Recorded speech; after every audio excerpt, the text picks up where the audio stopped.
Okay, we are live and you can start. Hello, everyone, and welcome to the second season of the Double Bill Public Lecture Series. Each session will bring together two speakers, a moderator, and invite our extended network featuring former and current certificate students. I am tonight's moderator. My name is Georgiana Cojocaru, and I'm a Romanian writer based in Sweden.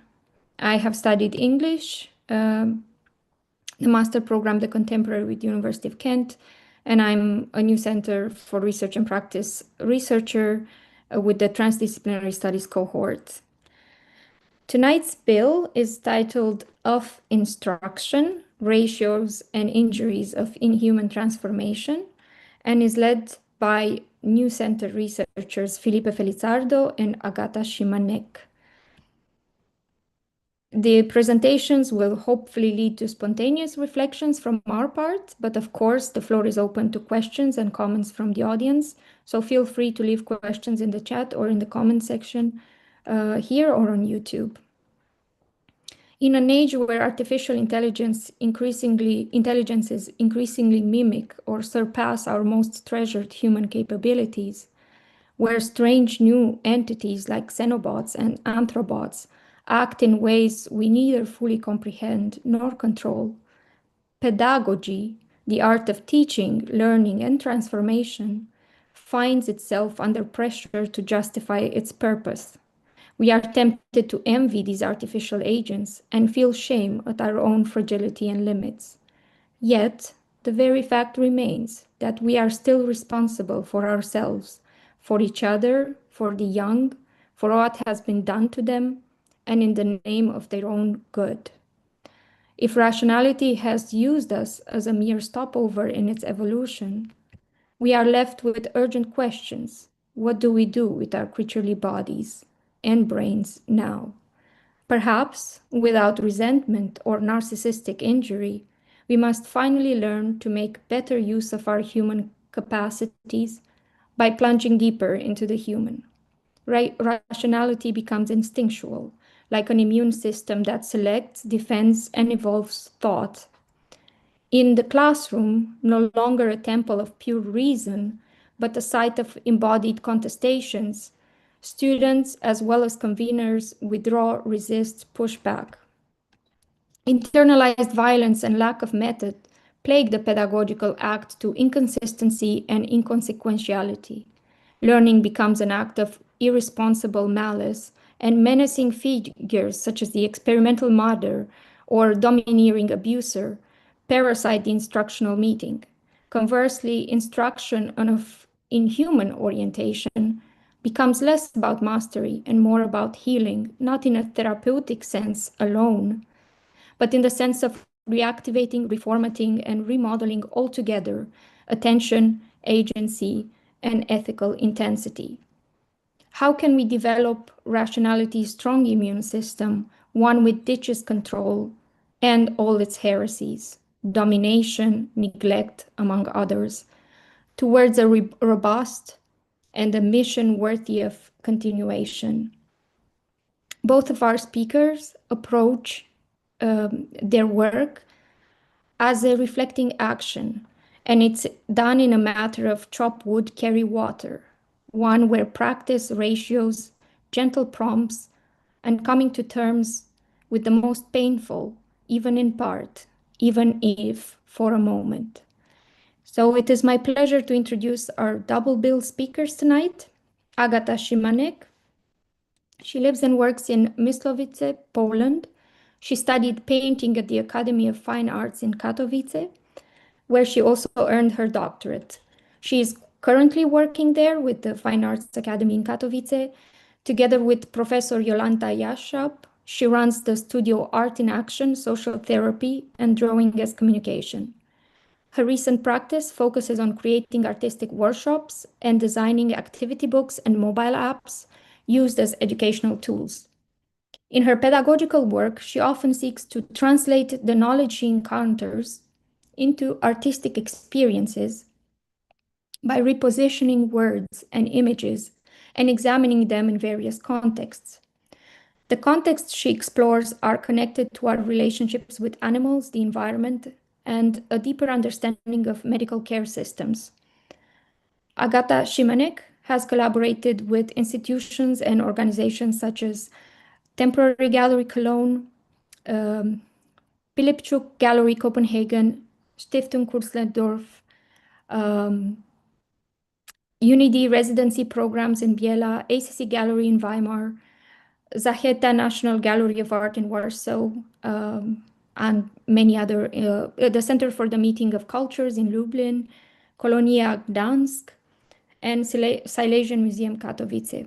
Currently, she collaborates with the Regional Specialist Hospital in Częstochowa, sorry if I butcher the name, to develop an artistic and therapeutic process directed to oncology patients. Filipe Felizardo is an artist and musician from Lisbon, Portugal, and a philosophy researcher at the New Center for Research and Practice. He founded Antumbra Publishing House, dedicated to photography, illustration, and translations of philosophical research. Having developed a philosophy workshop around musical experimentation for ages between 3 and 12 since 2011, Felizardo is currently writing Paideia 2, The Formation of the Inhuman. The book in progress is a systematic reconception of learning as a mode of production of intelligence, guided by research in philosophy of logic, Evald Ilyenkov's research on the concepts of activity, and recent interpretations of Marx.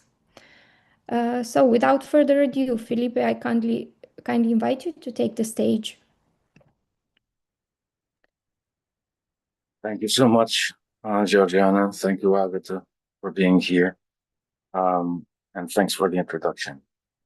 I'm going to preemptively leave a link in the chat to my blog where this presentation is transcribed. And in there, you'll find some other stuff that's here today will be very compressed.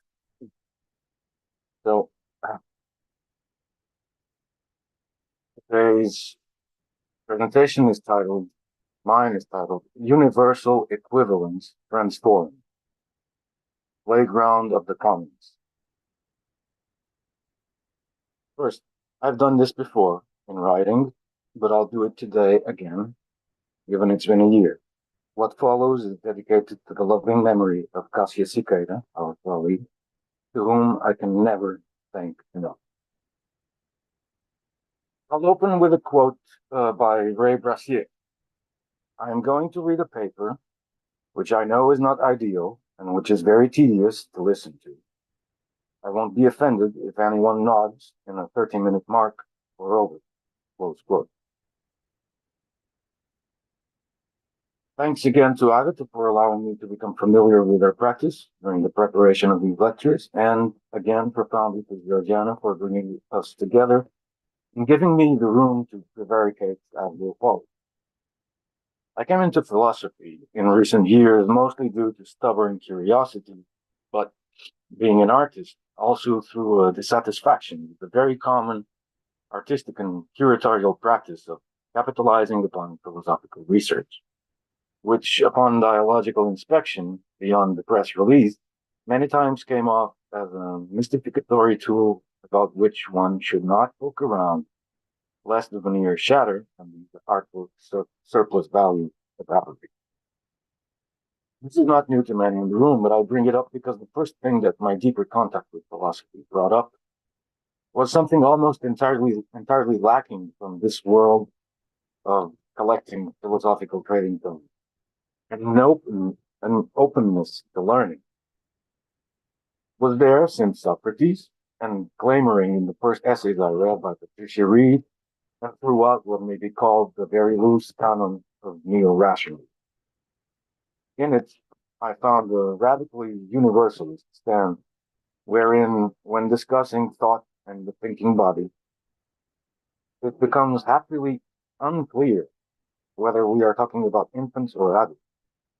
Often those two categories occur within each other. This made me realize that my own pedagogical practice since 2011 was pregnant with philosophy. And while I doubled down on taking young learners very seriously, as abled with curiosity, I realized my research possibly boils down to claiming and activating that philosophy is synonymous with pedagogy. Well, questions immediately show up. Is pedagogy education? Is it simply Bildung, formation, and culturation? Does it have a universal form? What has it been historically? What is contingent in it? What and who is its subject? Does it realize its aims? Where does it come from and where does it go? When does it happen? What is philosophical about it? Is it sufficient for freedom, equality, self-governance? Why is it such a prized activity in our species? Are we our species without it? Or do we become something else? In the following, I will address some of these questions, if indirectly. This is part of a larger body of research, most of which is deeply and necessarily interconnected, given, and this is already one of the stakes. Specialization breeds ignorance. With apologies for that, allow me to present a preemptive, deliberately very broad and long slogan.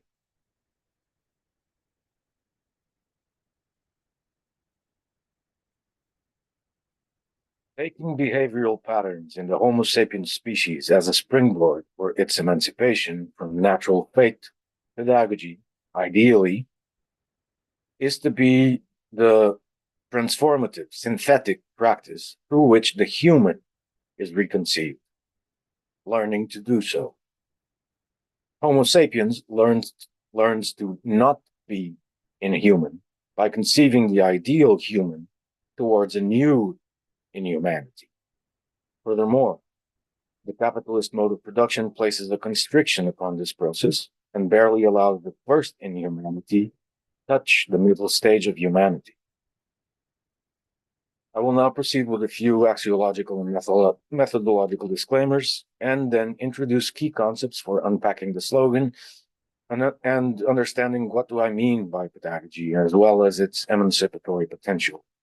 After that, I will briefly summarize my own pedagogical practice and suggest it modestly as a proof of concept for remodeling of pedagogical institutions. I will finish by suggesting that such remodeling implies profound material change, which is itself implicated by an appropriation of the logics of education and their transformation, emancipating the mode of production of the human out of the mode of production of value. All across this, although not directly quoted here, I am hugely indebted to J.P. Caron's work on real abstraction, and of course, Reda Negrestani's accounts of the inhuman and the infantile schematism, and both their philosophical grounds. Some disclaimers. I'm aware it is bad form to plug one's own research in such contexts, but do feel free to reach me and ask for such materials if you wish for more explication, because I'm sure this will beg for a lot. On method. What will follow, a call for revolution in school as a theoretical practice of transition, is surely not new and has various wealthy precedents. Ivan Illich, Paulo Freire, Bell Hooks, Movimento Escola Moderna in Portugal, to name a few of the things. I picked Lev Vygotsky and Evald Ilyenkov to work with because they gave me the tools I required for the philosophy of pedagogy claim. This is not to say others are not philosophical enough, but simply that these two precisely think about learning as embedded in philosophy's insistence at systematizing self-reconception and re-examination of its own categories. To say it in a name-dropping fashion, Vygotsky and Ilyenkov actively place pedagogy and the human and the place of the human in a critical project that embraces logic and metaphysics as discussed between Spinoza, Hegel, and Marx, precisely at the historical juncture where Homo sapiens began to be de-essentialized and the human was unmasked as a production, at best a contingent excrescence from nature. Furthermore, I think their work is crucial for criticizing the contemporary gratuitous use of the concepts of learning and intelligence in AI, which seem to be demanding profound examination. That is another matter which my friends Alan Diaz-Alva and Kirill Potapov, for example, have been performing with great acumen. Another note on stating what is obvious for some of us.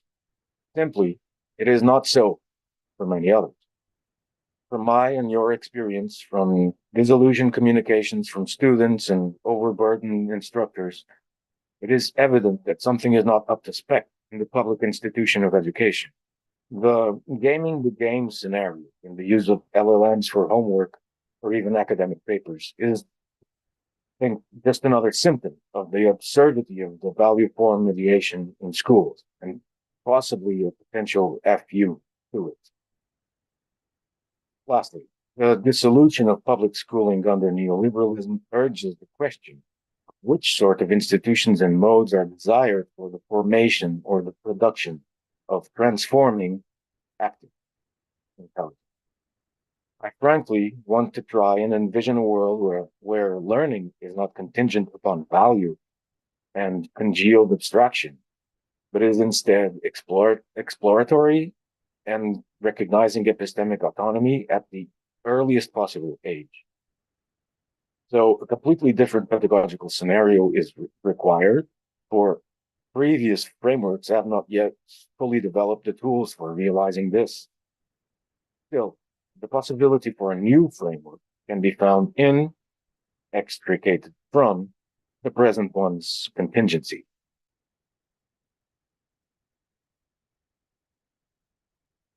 One, I have already invited you to follow me in understanding education or pedagogy as a mode of production of the human. It will be helpful to have in mind that education and pedagogy are not synonymous.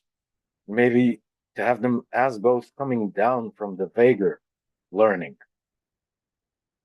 So we start with learning, and I'm sorry if this is a bit childish. Homo sapiens can learn, and individual instances of the species are educated because they can learn. So although in that perspective, Homo sapiens is clay that receives a form, it appears that learning is the presupposition. So learning is actually more of a form, as in an idea, than education, I'd say. I think, yeah, I didn't read this, but I should clarify that for me, forms or ideas are what like something like what I think Daniel Dennett would call real patterns. My bet is that forms are in matter, in nature, and the rest is up to us. Sorry to interrupt you, Filipe. Forms as, can you repeat the Dan Dennett point? Real patterns. Real patterns. Okay. Yeah, scholars would call them recipes in nature. Thank you. Okay. Yeah, no problem. So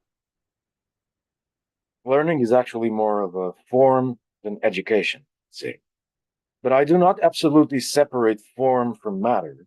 So I'd say that matter contains the forms which enable it to be transformed.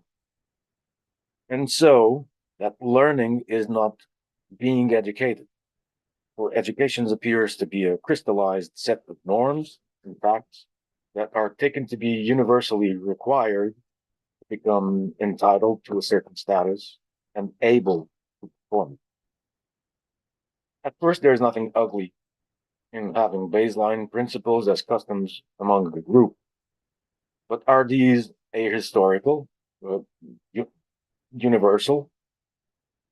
Do they dispense with examination and tools for their correction? If so, how can those educated even know they are educated, apart from being told they are so? This was the first critique of education, as performed by Plato in the Republic. It was operating under the context of the ancient Greek ideal of paideia, formation. Plato was contesting the sophistical understanding of the ideal, calling for its transformation. It is in the mouth of Socrates that Plato effectuates the distinction of education from pedagogy and shows the latter as a material, active movement of learning being reflected to itself. I'll quote the Republic.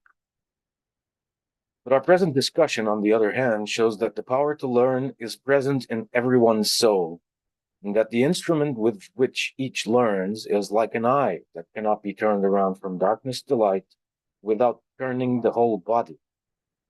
This instrument cannot be turned around from that which is coming into being without turning the whole soul until it is able to study that which is and the brightest thing that is, namely the one we call the good. Close quote. Against education and its forcible, unquestioning formation into, pedagogy integrates the movement of learning in the model of the one being formed, in the sense that one is proleptically engaged or scaffolded into forming oneself.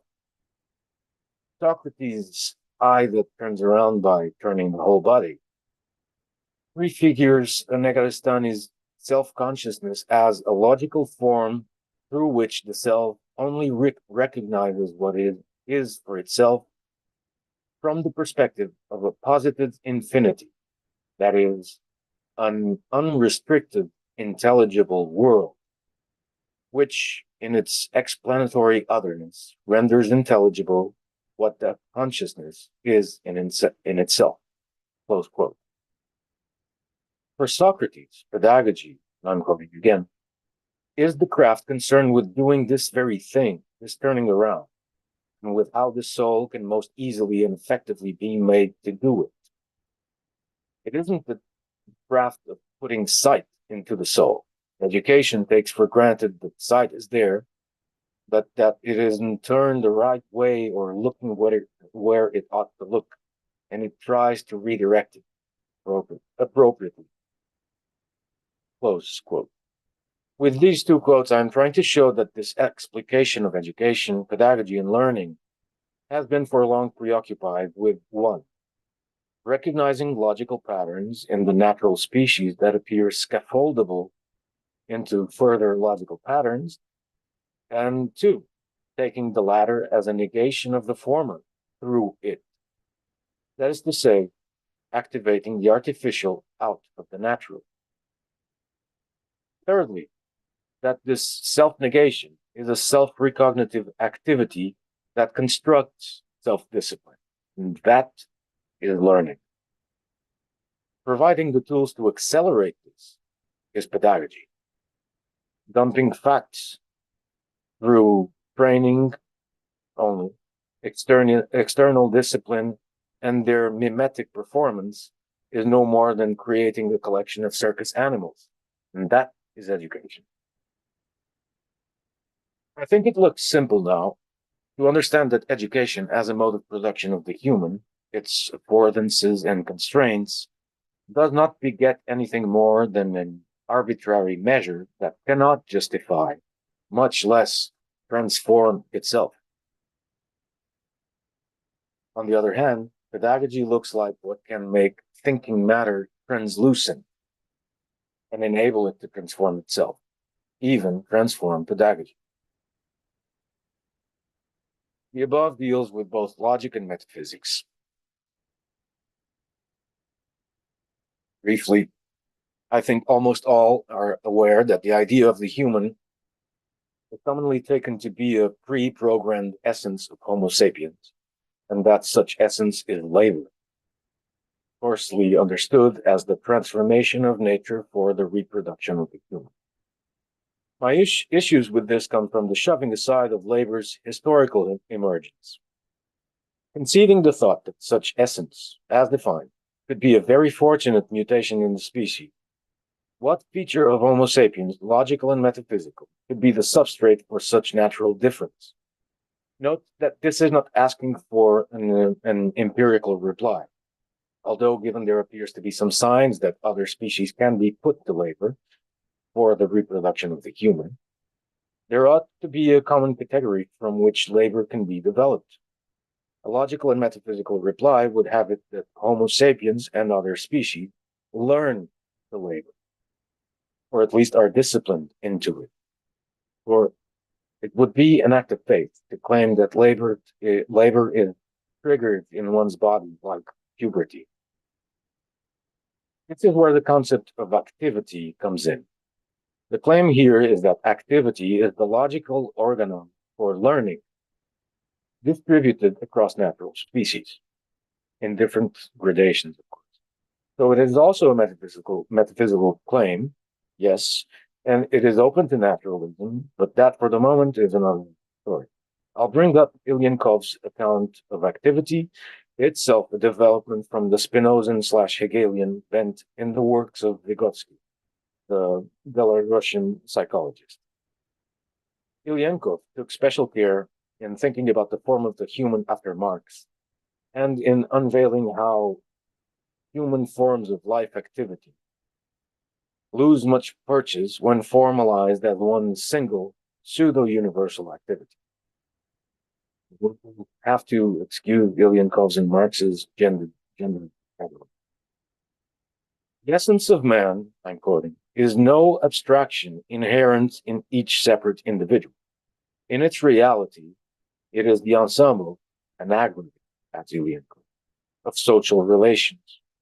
Only by analyzing what is understood by the whole aggregate, what it is composed of, can the separate individual be seen as only human in the exact and strict sense of the word, insofar as he actualizes, and just by his individuality, some ensemble or other of historically developed faculties, specifically human forms of life activity, close quote.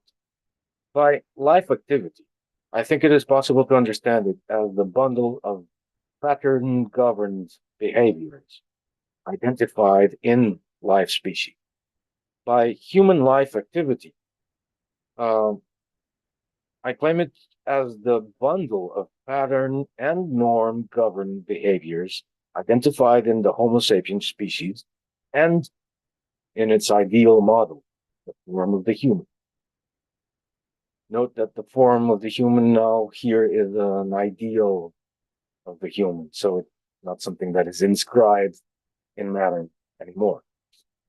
In this scenario, activity is a blanket concept from which labor can emerge as a pattern governing the species' behavior and as a norm governing its ideal model. It remains to be seen how natural is such pattern and how provisional is such norm. I think this stance is not antagonical to Ilyenkov's when he claims that, quote, man exists as man, as the subject of activity directed to the world around and to himself from such time and so long as he actively produces his real life in forms created by himself and by his own labor. Note the conjunction.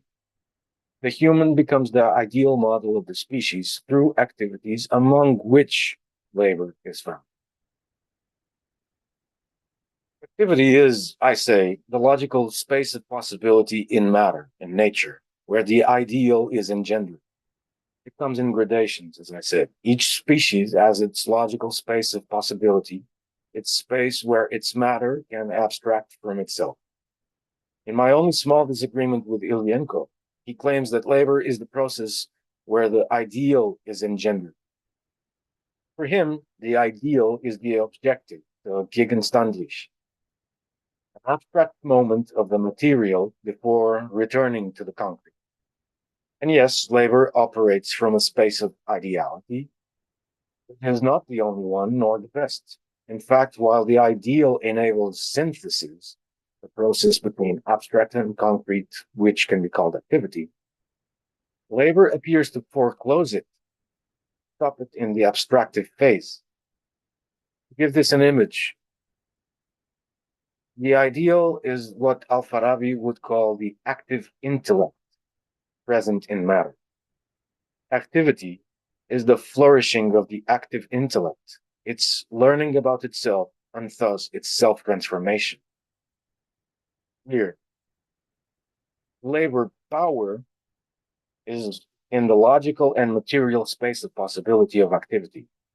Labor accounts only for unreflected, automated transformation.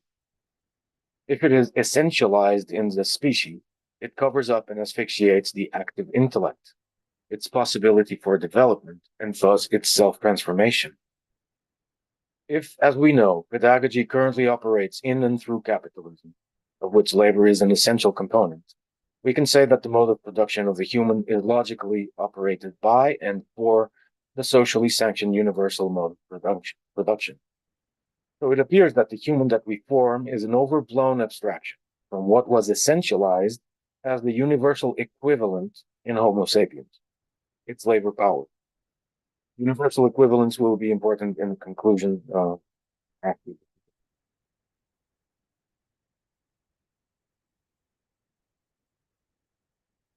I hope the following has already been shaping up in your minds. Somewhat simplistically, education is for labor. Pedagogy is in and for activity. The former operates inside fate and necessity, congealed abstraction. It is the immutable classroom dungeon. The latter is in the playground. It is about expanding the space of possibility, in fact, warranting its necessitation. Pedagogy in activity completes the movement of abstraction and realizes synthesis transparent to those who realize them. In education for labor, there is no way back. Domination all the way down. In and for activity, we are enabled to go back and revise the axiom. The suggestion, which I'll substantiate in a moment, is that to change the mode of production, the suggestion is that to change the mode of production of the human into a self-abolishing mode provides a contingency for abolishing the universal mode of production. Obviously, this is not teleological and not taken as the only surefire way, but it is about putting our foot in the door and keeping it open, in a pessimist fashion about the Homo sapiens' impact and presence on a planetary scale. I usually say pedagogy is actually damage control. The mode of production of the human that is not truly self-abolishing is what we already have, arrested development. 2. In this middle section, I want to describe my own pedagogical practice and hubristically suggest it as the tip of the iceberg of a proof of concept for a transformed pedagogical framework. In what became titled the Constructive Listening Workshop, done with ages between 3 and 6 or 6 and 12, participants are invited to listen to recordings of unorthodox music, from ritual music from Papua to Florian Hecker and Margarida Garcia, for example. Additionally, they are asked to listen to the environment and especially to themselves. This moment is the springboard for learning concepts that enable participants to regard sound as a material for expression and emancipation. The workshop intends to provide synthetic tools in which interpersonal listening is understood first as a fundamental act of making new music, but foremost to realize, explicate, or interrogate meaning. In practice, in a single 2-hour session, this starts with a moment of listening, followed by discussions which are guided to unmask presuppositions and enrich inferential links and conceptual grasp. This enables the participants to then play with such concepts by testing, discussing, and developing sonic improvisational strategies, always together, with minimal interference from the instructor. This is what Vygotsky termed entry into a zone of proximal development.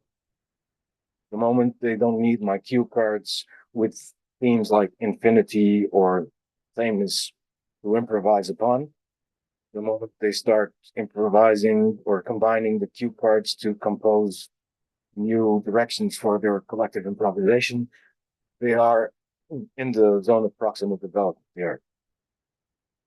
autonomous, beginning to be autonomous. I cannot give you more detail for the sake of brevity, but you will find more material in my blog. I think it's more urgent to communicate that these strategies can work in any theme or discipline. The most successful case I've experienced was in applying the workshop with 8th grade students by request of their physics teacher. They were going to learn the physics of sound. Through listening to and discussing Alvin Lucier's I Am Sitting in a Room, the class was able to autonomously reach key concepts of sound and wave mechanics, whereupon the teacher merely had to provide them with the names for such concepts.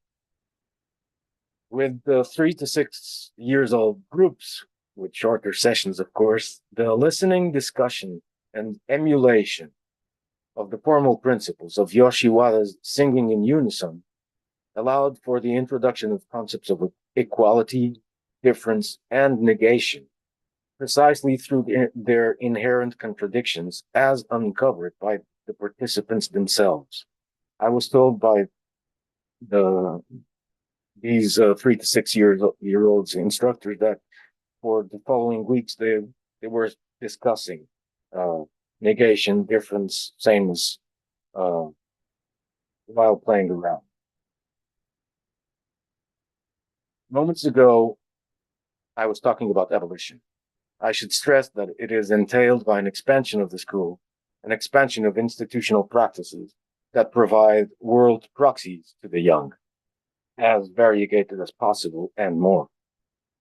I am very fond of the case of a failure of the so-called new math in the 60s in the US. Briefly, and I don't have to remember anyone in here that math is the boogeyman in school. The new math was a new pedagogical paradigm for mathematics, inspired by the work of the French collective Bourbaki. Through diagrammatic approaches to set theory, math was to be introduced at a young age in a very dynamic, collaborative manner. Students would construct solutions to problems and then discuss these with the instructor, who would assess their proposals and acquaint them with the subjects they had come upon. Implementation in public schooling in the US did not succeed because instructors and parents were not open to a much more interpersonal approach and a lot more baggage to convey instead of piecemeal dispensation of subject matter in a linear fashion. So much work. Almost obviously, solidarity with them with regard to too much work. Almost obviously, this screams the need for hugely amplifying the docent body and providing material means for this laboratorial approach. This is one example where autonomy was to be nourished and domination was to be curtailed. These examples of focus on collective pragmatics and improvised organization illustrate the interactive and historically context-sensitive composition of concepts and their further explication through meta-language in the discussion of the performances. This focus is the locus, of the logic of activity at play, where there is neither rote learning nor summative assessment. I would say that classical education's methods hinge upon an aesthetics of value, where quantified expenditure in the classroom is valorized as necessary and sufficient for producing a producer that is equivalent to all other producers. Failing this equivalence, one is less than, and an aesthetical judgment becomes an ethical judgment, a recipe for immiseration. On the other hand, a pedagogy for activity deals not with linear bounds, but with multidimensional intelligibility. When confronted with an image of learners taking over, becoming diagonally organized with their instructors, some may fear disorganization and the castigation of the status quo. Fear not. An instructor, by virtue of their wealthier conceptual and historical web, is necessarily in a position of influence. It is normatively accepted that they are entitled to a guiding word if not only for the trust the learner's curiosity deposits in them. The key here is being entitled. Give me 1 second, sorry.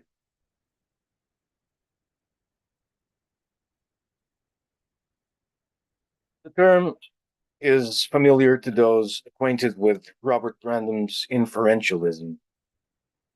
We will not go deep into that right now, but to clarify, a certain reason I uphold as an instructor entitles me to certain practices, even as a person.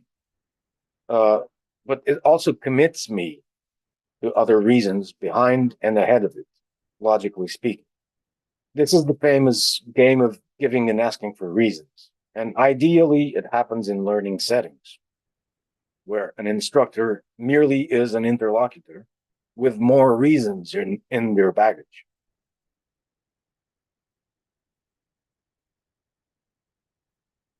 This does not signal they win a duel, but that they are committed to presenting such reasons in dialogical interaction, enriching the learner's inferential web and their conceptual pragmatics. All the while, they are also committed to being corrected by their students, who are entitled to do so. So the instructors are unveiled as learners. So a consideration upon which I'm going to bet my last 4 years of research, the game of trading entitlements and commitments looks strikingly like an operation where certain abstractions are being exchanged and reasons, much like money is for value, are the universal equivalent. Syntactically, it looks like it. It may even be modeled upon it, given the Kantian framing. But I think pragmatically, it can be revised as an inferential linkage between local intelligibilities composing a larger global intelligence in a processual sense. And this brings me to what I would like to happen, the abolition of value and its substitution by another concept. 3. Elsewhere, I have broadly defined the two main Western pedagogical frameworks, universalism and its opponents, pluralist constructivism, as operated by, respectively, formalist and intuitionistic logics. I can't go into that right now, but it is crucial to convey this notion that pedagogical frameworks are social syntheses of logical frameworks. In order to beget another pedagogy, we have to criticize and develop logic. Universalism assumes children are completely blank slates. Pluralist constructivism takes them as a priori creative geniuses. Well, none are correct, but the ways in which these logics fail are the way in for a transformed logic and its pedagogy. That said, I want to thank J.P. Caron for a very timely personal communication last week, inviting me to develop the following. Given the laboring class in capitalist social relations starts out as such, because we have to sell our labor power in order to reproduce, and knowing that in state capitalism, mass schooling is one of the methods for securing this, I contend that it is in mass schooling, but not only, that value can be dissolved and a human can be produced that does not see labor as the sole condition of possibility for its reproduction. It would be an error to say that the surplus population churned out by mass schooling becomes immediately capitalist in the sense that their commodified labor power is their capital. It is not. Or it is on free-falling devaluation since the day one is born.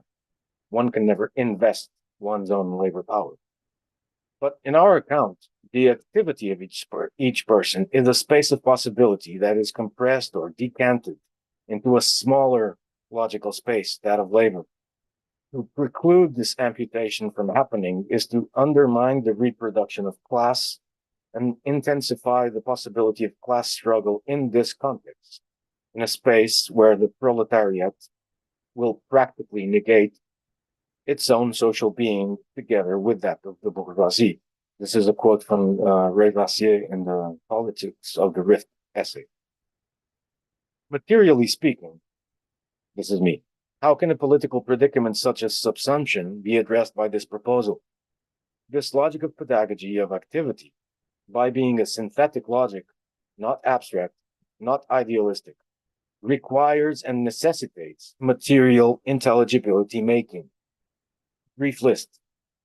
Student striking. Absolute refusal of top-down bureaucracy and admin work by teachers or anyone for that matter. Abolition of quantitative grading. Appropriation of infrastructure. Workshop and project-based curricula in more than one language. Municipalization of schools as labs for improvement of their region instead of mere gateways for the labor rat race. Amplification of the docent body with practitioners and PhD students, permanent and itinerant. Piracy and constitution of inter-school sharing of commons. Implementation of neurodiversity tools and infrastructure. Collective resource management and sustenance from energy to nutrition. Abolition of sex and of gender essentialism in infrastructure and health resources. Constitution of internal and inter-school observatories for equality and against discrimination. Student governed with diagonal leverage across the school. So a school where everyone becomes for everyone, cooperating in the accordance of needs and abilities, can hardly be said to be turning out pigs who have to or even want to go to the slaughter. And it goes beyond wishing away domination by value. This is meant to answer a critique of pedagogical revolutionary practices, which usually staggers at pointing out the school is a factory for the bourgeoisie. Time and again, that which the bourgeois most abhor is precisely the tools they implemented to combat feudality. I haven't explored this intuition. This came up a couple of days ago, and maybe someone thought of it already. But I wonder if we couldn't consider the institution of public schooling as a sort of mechanism for primitive accumulation of fixed capital by the bourgeoisie, which now bites them in the rear. Time and again, any struggle for universal equality is seen as a threat. The school is only a factory for the bourgeoisie until it isn't. And it only has been so thus far because the bourgeois fight tooth and nail to keep it so. And if it fails, they'd rather kill it, as we see happening before our eyes, which is not the same as abolishing. More than individual becoming, this is about collective or common becoming, wherein what is common is not mine and your singular humanity, but their articulation in interactive synthesis. The measures above are not new, but I mentioned them for the entail and abolition of the school through its amplification out of the state. This aims to necessitate the dissolution of this distinction between public and private schooling through total devaluation of the latter. If not attracted by common schooling, bourgeois will only have homeschooling to resort to, and that is going to be their solipsistic end.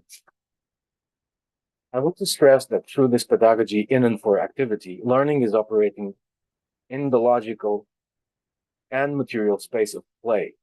It is my contention that it is in this liminal space, or what Brassier has called a rift, that class is both evinced and negated. Mass schooling already gave us the form and the infrastructure of the playground. It is a question of grasping it and accelerating the class struggle through expansion of the playground, taking back the space taken up by labor. Allow me to quote Brassier again. The practical shift from affirmation to negation marks the transition from reformist to revolutionary class politics. Effecting this transition requires grasping this hiatus as the interval within which history is made. This entails consciously apprehending and intervening into the gap separating the subjective and objective dimensions of social being, and thus knowing when to act at the limits of knowing. Revolutionary possibility emerges in the interval between the objective consequences of subjective activity and their subjective redetermination. Close quote. I think this is what I'm asking. To see the playground as one of such intervals. Where's four? To recapitulate and close off. An education for labor is an education from value, and an education from value is an education for capital. We don't even want an education for use value. No concessions to utilitarianism. Nothing will be worthless, but pursue the court to its making intelligible a possibility. We want instead a pedagogy for intelligibility that forms the realizers of the way out of capitalism, which is to say, forms those that will be the intelligence that brings forth the intelligibility of other modes of production. In a pedagogy in and for activity, matter, Homo sapiens included, is released from the capitalist value / surplus value loop. And as commodities became money, the inhuman can become human ever again. The following needs proper credit. After having heard Ray Brassier in a foreign object video say that, quote, the form of money prefigured the form of the human under communism, close quote, I was ruminating on it for some years, suspecting it would be crucial for articulating these calls for another pedagogy. And so the modest proposal is, instead of money, commodity, money, prime, we transition to human, intelligibility, human prime. So the ideal of the human becomes the universal equivalent, where the money form through mystification was the material face of value. The human, taken for what it is, a historical plastic ideality embedded in a material body. The human will be the face of its own intelligibility. Instead of money buying labor power, we will have the ideal of the human begetting intelligibility, begetting a wealthier ideal of the human. Note that in the latter, wealthier ideal of the human, or human prime, there is a surplus in the prime.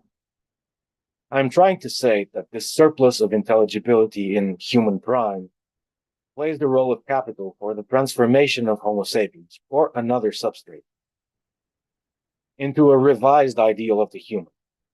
In other words, that this surplus intelligibility is the inhumanity to be.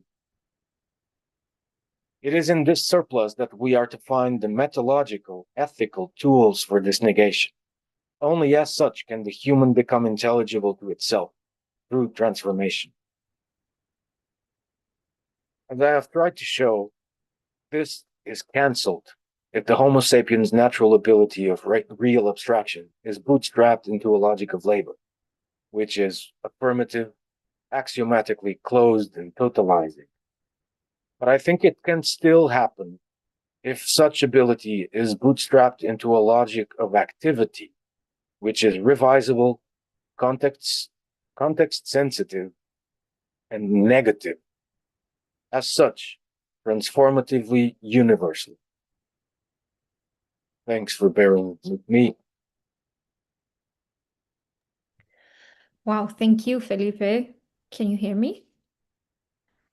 Thank you Yes. for this very dense presentation. We will unpack it at the end together, but thank you again for taking us on such a dense journey and for introducing at least myself. I don't know about Agata or the others to, some very or less known figures in pedagogy as well as philosophy.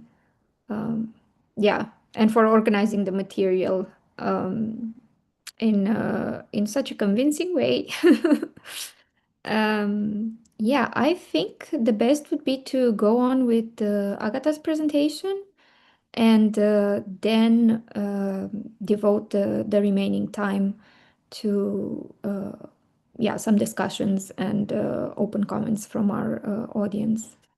So, Agata, Yes, the floor is yours. Thank you. And thank you, Filipe, for your beautiful lecture and for sending us the link. And I'm sure I will read it and try to investigate it and try to learn from it later. Okay, so I will just A very good instructional material, Filipe, to be unpacked at leisure. Yeah, go ahead, Agata. I would like to share my presentation. Can you see it? We see the screen, yes. Okay, perfect. So also thank you, Georgiana, for inviting me in this project. I really hope we can collaborate with Filipe and with you also later after this double bill meeting. And as you introduced me already, I would go directly to what I wanted to present. And I wanted to present a few of my recent projects, which revolve around geometry, experimental pedagogy, poetic imagination, and collective processes. And as you said in introduction, I design artistic workshop scenarios and simple workbooks that are easy to print at home, and they can have a zine format. And I use them as pedagogical tools. And my practice usually starts with a shape.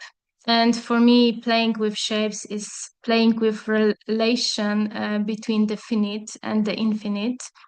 And for me, this very threshold lies an activating and inviting energy that can support the pedagogical process.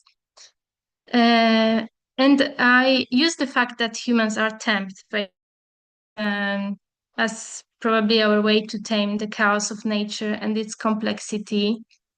And I also believe that among many other theories, such as Gestalt psychology or pattern recognition, which try to explain why humans are drawn to shapes, I think that engaging with simple geometrical forms touches upon something nostalgic, perhaps from our childhood, when we could act as unstrained constructors.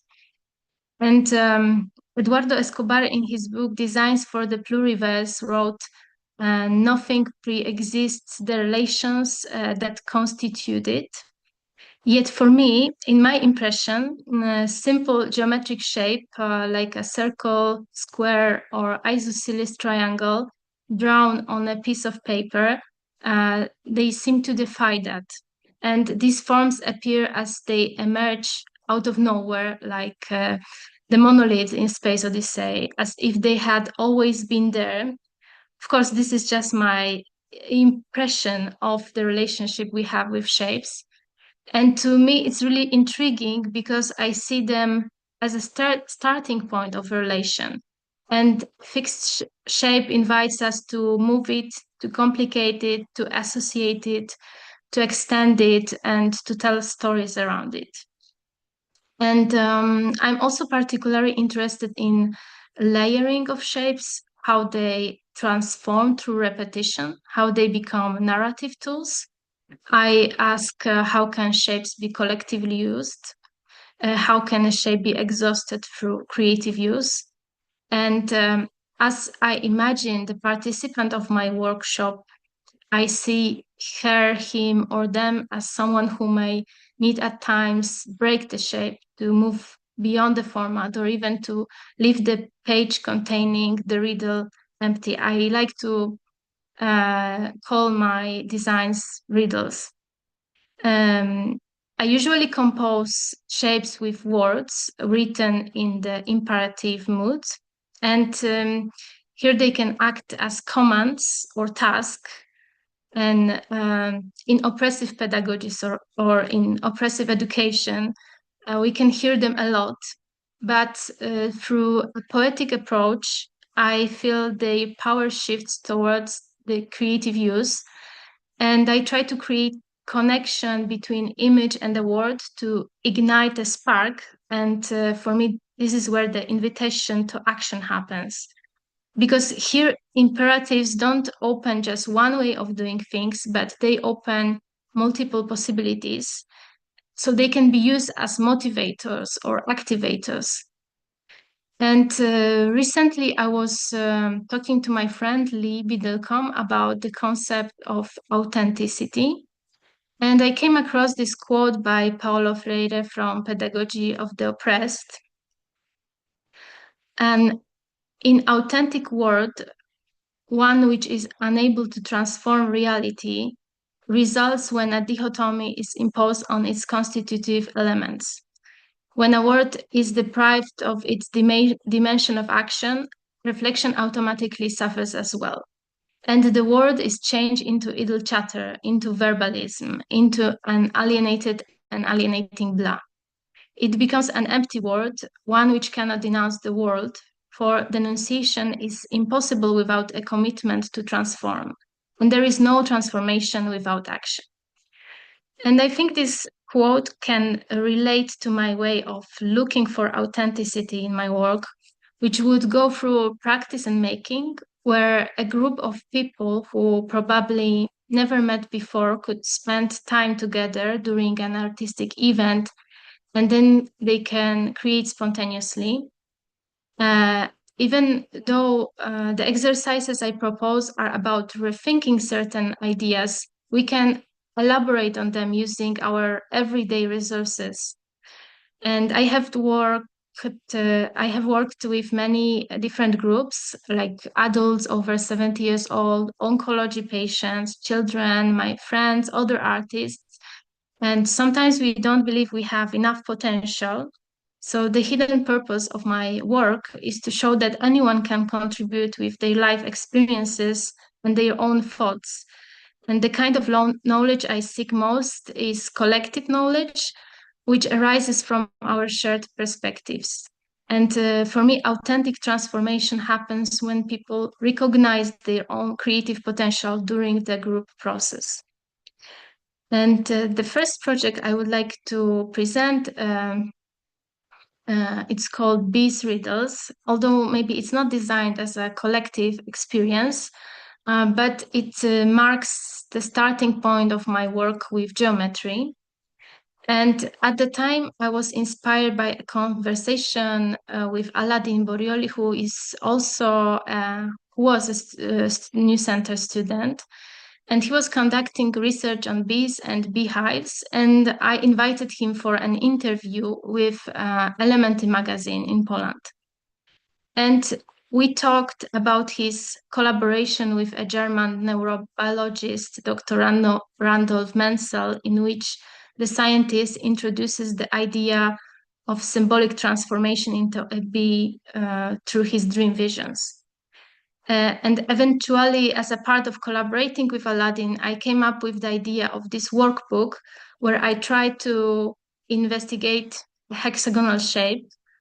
Aladin eventually told me that bees don't design this shape.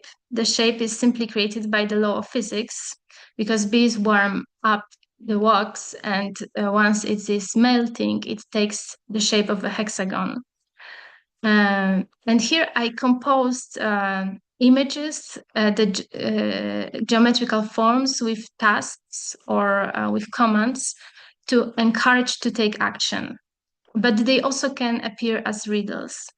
And for me, the way the task and the image are combined needs to be empty enough to allow other possible meanings to emerge in interaction, but also enough meaningful so we don't start from nothing, what could cause a certain blockage. And some tasks, some pages of this workbook were inspired by seminars I attended at the New Center, like this one that you can see at the presentation, Design a Machine of Epistemological Destruction. We talked about the epistemological destruction at a beautiful seminar of Una Chang, Convergence, Contemporary Criticism, and Eastern Praxis. And the whole booklet presents a kind of narrative, and sometimes the links between elements are not immediately visible, but it is also connected to my own process of creating the pages. I usually play with shapes. I move from one shape to another, then to the next one. And in this booklet, I use repetition of words and images to extend the space of playing with the meanings. So,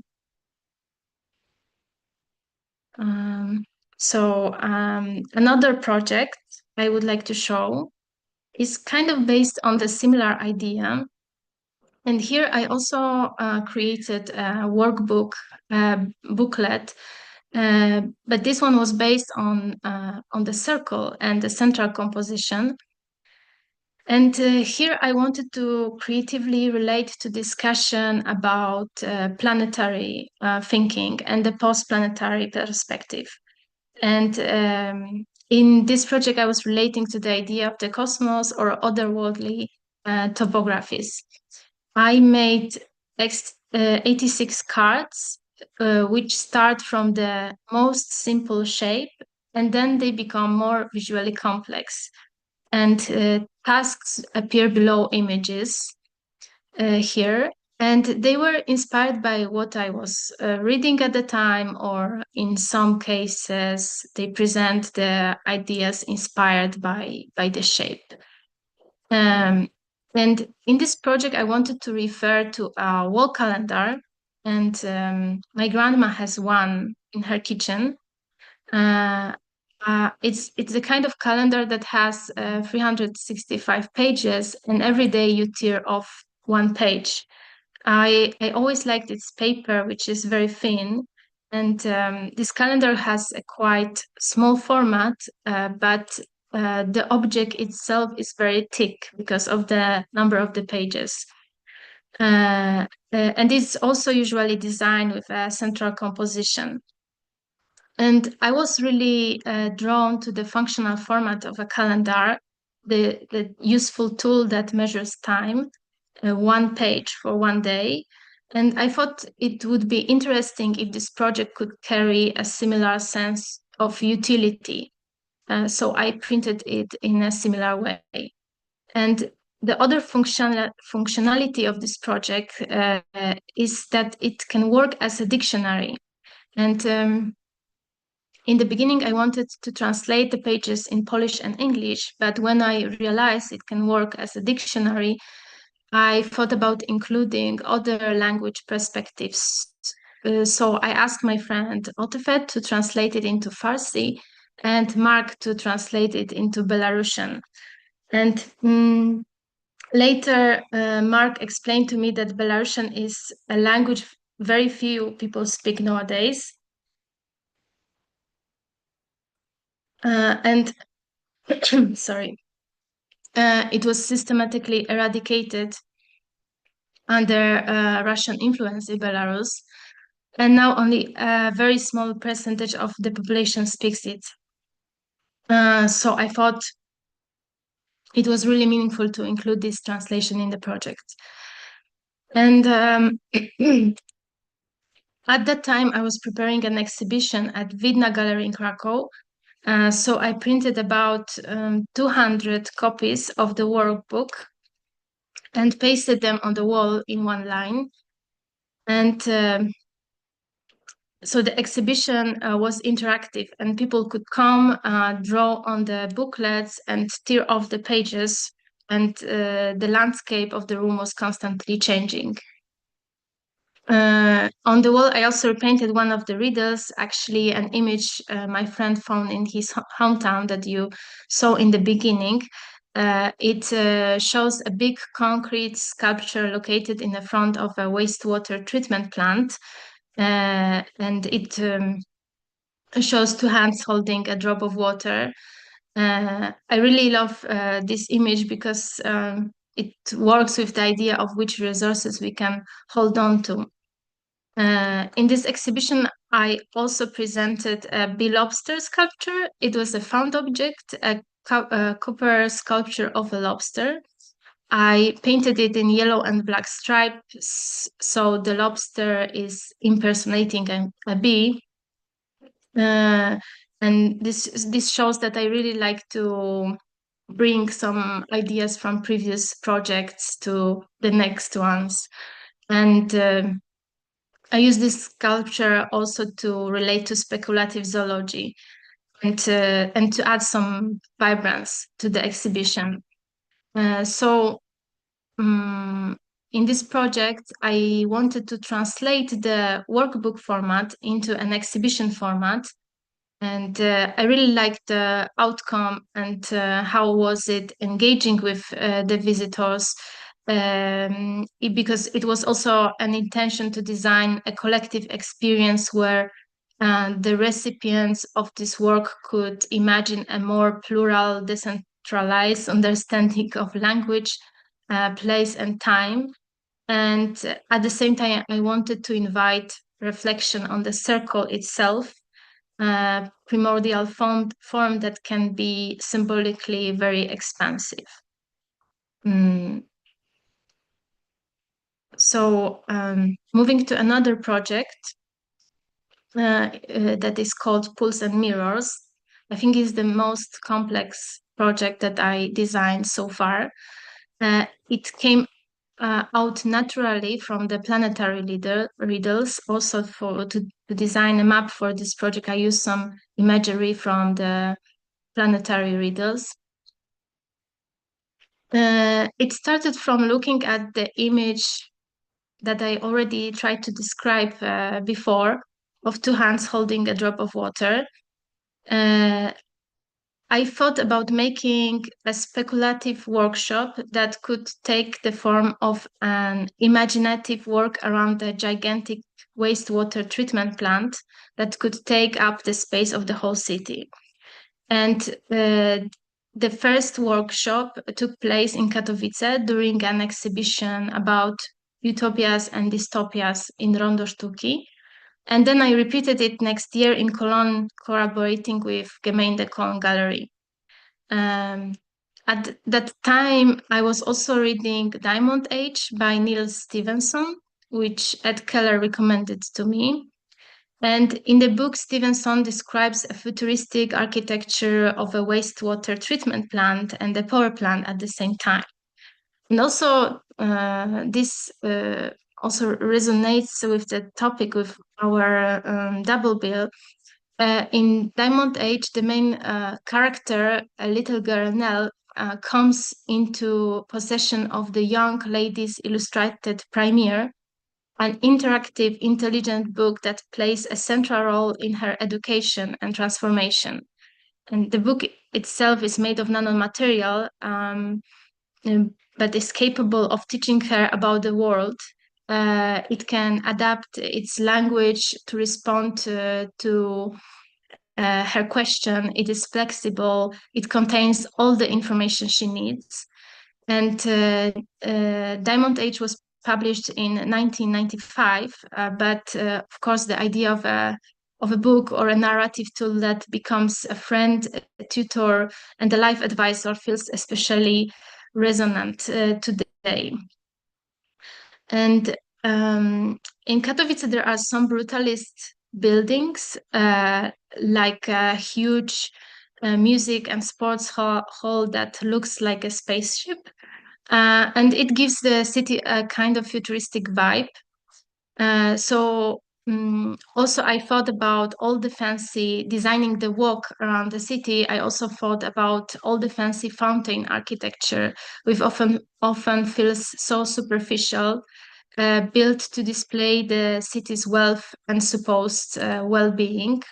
And the most prominent example is in the city center, where a fountain that looks like a river, that is imitating a river, with designer benches was created.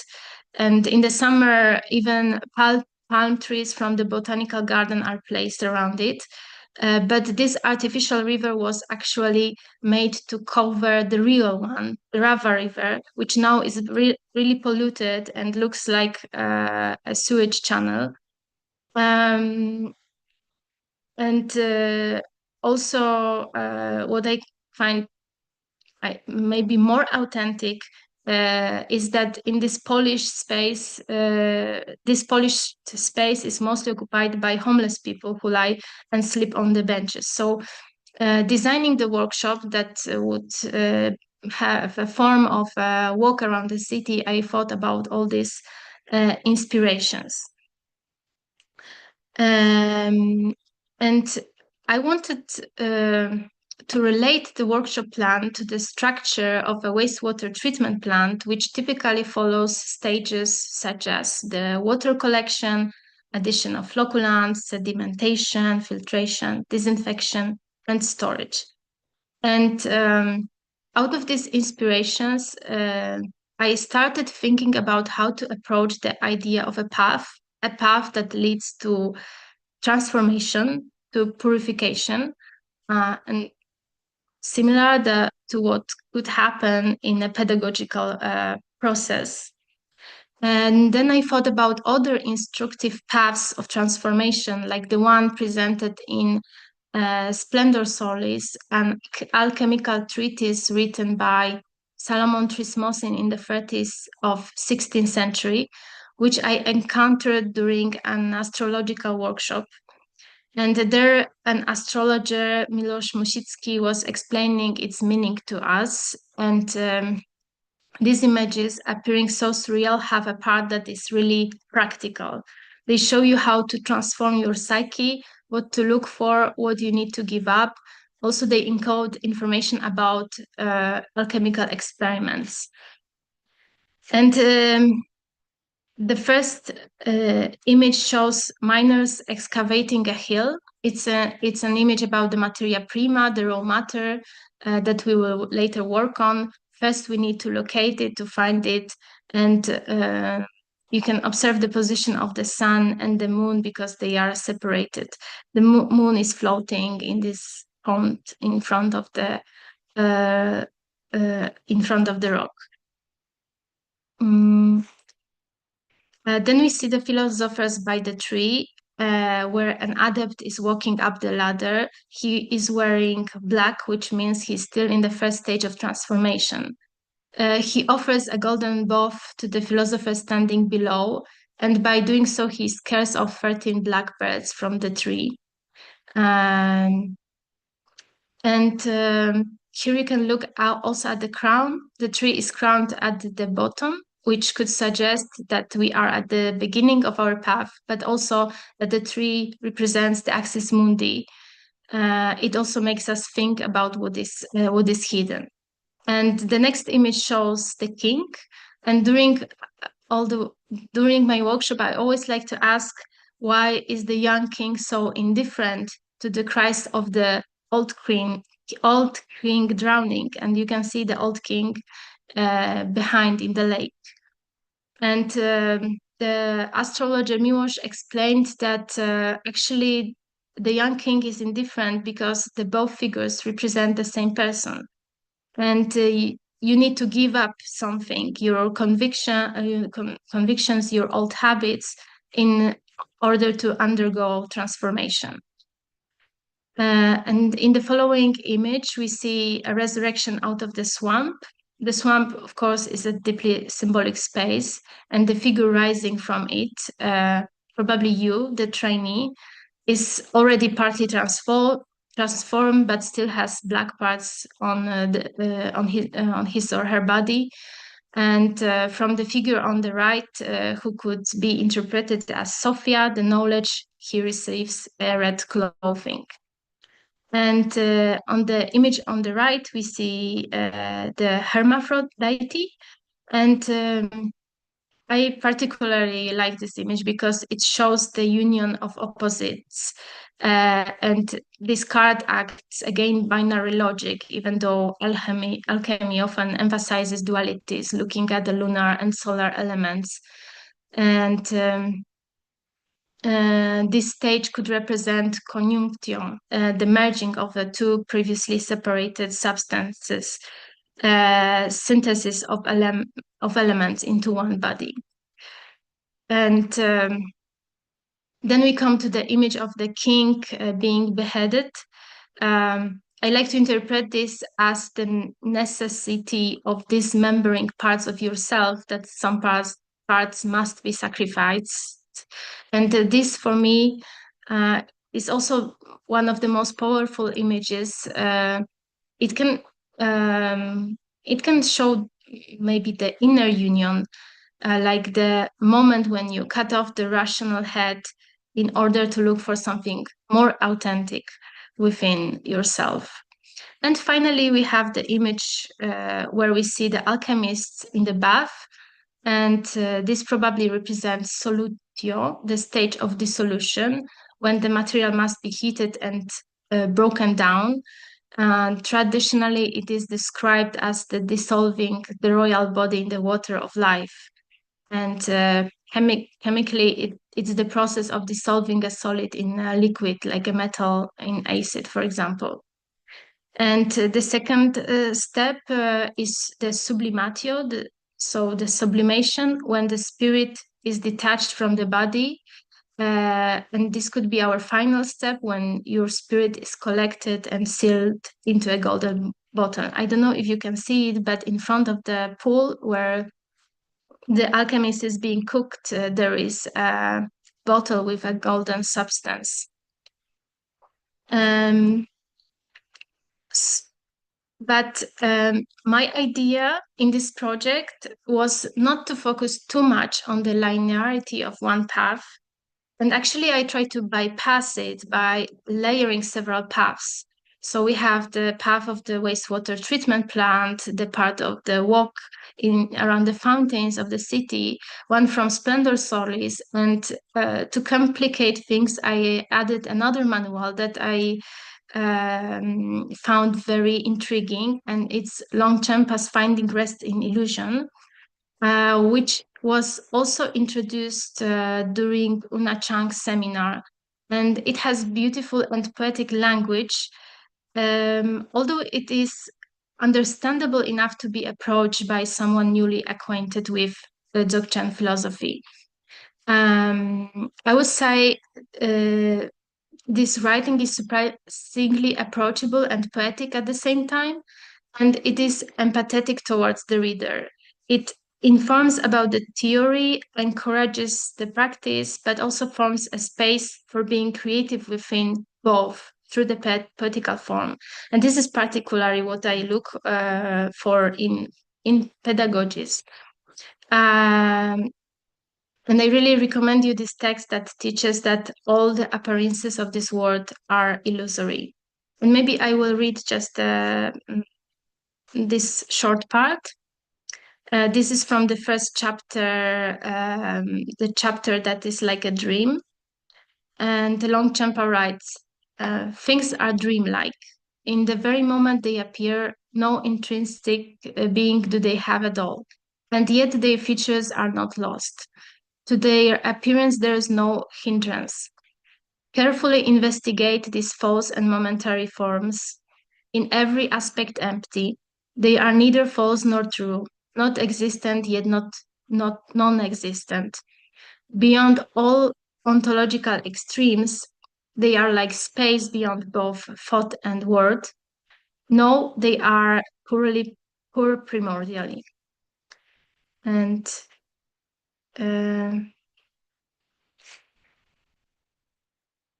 so on our way through the gigantic wastewater treatment plant, at each stop we would try to interpret one of the images from Splendor Solis, one chapter from Chenpa's Finding Rest in Illusion, and we had one creative task we could do together related to the water circulation. Like, for example, imitate the sound of many water molecules gathering together, or use the water as a mirror and draw what you can see in its depths, or tell the story of a cloth whirling in a whirlpool, an object floating in the vortex, or a planet traveling with the galaxy. So to help guide the workshop, I designed a map and a worksheet. In the map, I try to interpret some topographies presented in the Splendor Solis, the areas that are shown in each card. So, for example, from rocks, this was our meeting point. We went to the roots. From roots, we went to the lake. From lake, we went to the swamp. From swamp, we went to the mirror. From mirror to the head. From head to the pool. But all the paths I proposed in the project, they were like interconnected. And this is also my project realized in Cologne when where I tried to show it during an exhibition. And the way this workshop came together was quite funny, even though it was very complex. Outcome was really nice, and I need to say, like, no artists or philosophers participated the workshop, but still we exchanged ideas and we had really nice conversation. I also liked to inspire people that participated in the workshop with all the material I gathered within it. And I also tried to work to propose this project with my students. And it also had a very nice outcome. So from here, I would like to bring you to another thing I realized recently. It's the project called Pipes, and it came out of a cooperation with my friend Michel Reinders, who is based in Cologne, and he actually works as a social engineer with the communal infrastructure in Cologne. And he's also involved in Nida Freiheit, a social space for different kinds of workshops and performances, like, for example, musical concerts. And we held the pipe workshop there. We started by gathering a group and observing pipes from very different aesthetic points of view. And we took a walk around the space. And since it's DIY, the pipes weren't hidden anywhere. Some of them formed beautiful compositions. We tried to notice how pipes behave when they are not hidden, and also we tried to be a bit philosophical, trying to ask what is a pipe. Then we worked with a booklet that I created, and here I tried to find grounding in some problematics connected with pipes, like the exhaustion of resources, distribution, the fact that where there are humans, there are also pipes. But also I like to work with the concept of boundlessness or timelessness. And I often worked with this booklet with kids, and they always really like to engage. I think this is what Filipe can also confirm, that like children really like to dig into philosophical topics. So actually, the idea for this workshop came after the Pools and Mirrors workshop, where I asked how can we transport water on a cosmic scale? And the first answer was, of course, we should build huge pipes connecting Earth and the other planets. So that made me think about pipes, whether we can imagine something other than the pipe to transfer resources. And still, I find this topic quite funny, because pipes are so essential, although we consider them ugly and we like to hide them. And at the end of the workshop, we played with the pipes and tried to create something like a human pipe machine. And this, of course, was a part of broader discussion related to the Anthropocene. And we tried to investigate this wonderful, slightly scary hyper object. And the last project that I would like to show you is called Everything of You Inside Me is Nice, Ecosystems of the Erotic.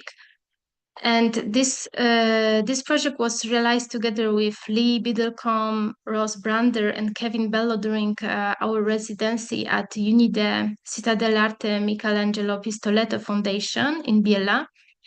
And it is a collaborative project in which we created a tool based on my erotic workbook, Everything of You Inside Me is Nice. And this tool can be used in various institutions to reintroduce the practice of thinking through your body within institutional settings. So this tool consists of a deck of cards, an instruction, and a description. And I also worked with these cards with my students at the Fine Arts Academy in Katowice. And it led us to reflect on how our bodies feel in the building, inside of the building, to observe ourselves physically. And some of the most practical insights came up, like the fact that the seats in the English classroom are uncomfortable and they actually cause stress or more stress. And this is something that could be easily changed. And this tool could help you to initiate that shift and maybe to start asking the important question like, how do I feel? Because as you probably know, our bodies are so trained and so disciplined in institutional settings that we often don't even feel them anymore. So to end, I would like to propose you this little task to contemplate the movements, the erotic waves floating through your body, and to draw your own erotic card where you can use simple geometry, or you can use also attach words to it, and maybe it can help you to I don't know, find yourself in certain spaces. So thank you very much. Thank you, Agata. How much time do we have to doodle? To doodle? We have about half an Maybe. hour, but we can go up a little more. No, I mean for the exercise. Exercise. Oh, sorry. I think it depends on you, Georgiana, if we do it now or we leave it for others to. Let's test it for just 1 minute until 33. Let's see what we come up with. Okay, maybe the board. You can open the board. I don't know if it's possible here on Zoom.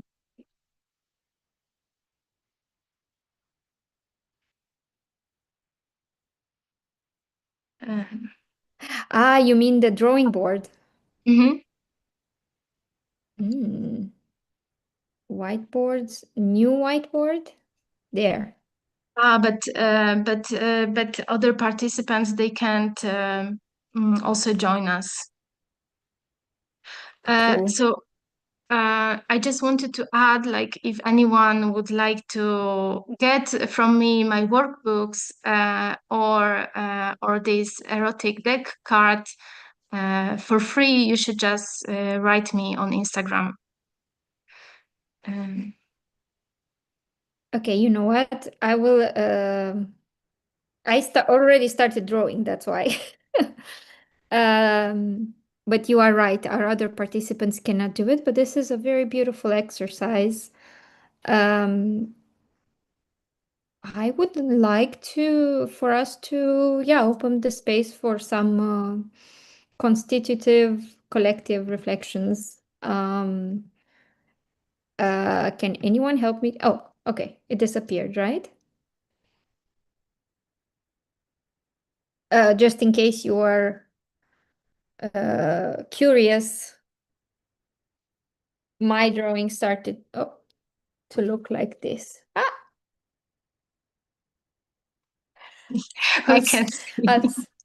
I'll send it. First of all, I want to warn you that I have taken so many notes and I feel so inspired, so I'll run the risk of yapping. So if that happens, please and even though I'm the moderator, but your work was so inspiring and so conducive to further questions that I'm a bit beyond myself right now. So, but I would like to say, Agata, since you ended the bill, that I participated in your potentiality workshop. And I wanted to say that as a student of yours in the workshop, you are so vivacious and inquisitive, almost like a squirrel, speaking of speculative zoology. And there is a lot of anticipation. And sometimes nobody knows anymore why, like who they are, or like you become a bit in control, or like not so much or unaware of your surrounding. Like I remember we were walking in freezing weather in Weimar, and I just wanted more.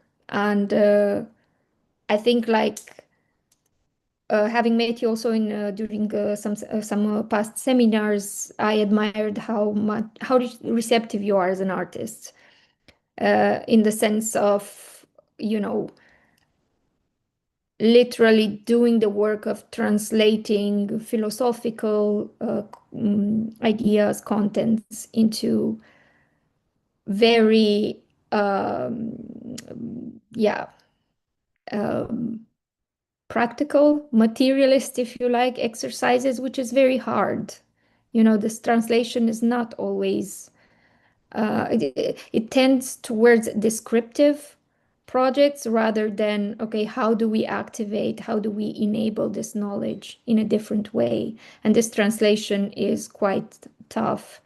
And I feel this hinges also on Filipe's point when he talked about his um, the possibilities of um, labor to go beyond ideality, that's or to have ideality as a goal, but not only that. And I'm sure he can elaborate a bit more on that. And I feel that both of you have spoken about, or I would like to just have a tiny bit of a prelude towards opening the floor, and explain a bit the title of our meeting that we kind of discuss in our previous preparatory meetings for this. I mean, instruction, if we just go towards the simple etymology, it's, Latin instructio, meaning to set in order or to arrange. So it's a programmable activity. And it also evolved later to denote teaching and direction. So it means to instruct means to arrange, to prepare, to set in order, to inform, or to teach. And structure means to fit together or to build. What I felt to add was, we have this sort of almost holistic view of learning. And I wanted to introduce also the notion of injury, because we regard instruction, pedagogy as an art itself, craft, and knowledge as restorative. Just like in the old days, culture was considered redemptive of sorts. And also culture was the building of the individual, through culture. But I don't think I need to stress how what kind of monstrosities were hidden beneath that view. So I wanted to introduce the injury because every transformation which happens as we see ourselves transformed, sometimes without our own will, if you like, brings some injury. And so an instructor needs to find this balance between, between protection and being protective, and also scratching a bit at the wound, in order to instill some form of healing. So for me, injury and a bit of discomfort was kind of, very important for the project of instruction or of pedagogy itself. And another injury would be what you, Agata, mentioned, severing the head of the king. That is necessary. It was in one of your workshops. And I feel like this also, what I just said, I was so happy to see your pipes, two of the prompts, making this dichotomy between connect creatively and connect wisely, which are not necessarily the same thing, We want to think that everything that is creative is wise and so on. But without ratio, without these constraints, without prompting, without the instructor, we might end up in, failed experimentation and so on. So actually, I wanted to ask you, first of all,